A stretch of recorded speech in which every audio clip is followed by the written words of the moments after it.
স্বরচিত কবিতা পাঠ করছি। কবিতার শিরোনাম উপকথা।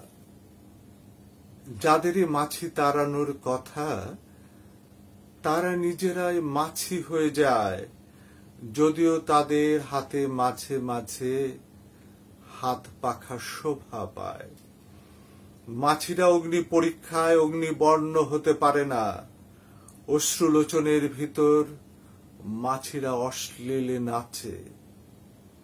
ছড়িয়ে ছিটিয়ে থাকা খাবার দেখলে মাছিদের বোবো শব্দ বাড়ে। ভাঙ্গা কাঁঠালের গন্ধে মাছিরা উন্মাদ হয়ে যায়। পিকদানি থেকে মাছিরা উড়ে এসে বসে, রোগ মুক্তি হবে কিভাবে? এইখানে মাছিদের দেহ চর্চা চলে। মাছিরায় তরতাজা স্বচ্ছন্দ। মাছিদের এঁটো খেয়ে শিশুরা বাঁচবে? মাছিদের কোনো গুপ্ত রহস্য নেই। লোভে তাদের উপকথা, ঋণ শোধ বলে তাদের কোনো বোধ নেই। তাদের আক্কেল দাঁতও নেই। উপকণ্ঠ থেকে লুপ্ত হতে থাকে দুধে তৈরি খাদ্যের শুদ্ধতা।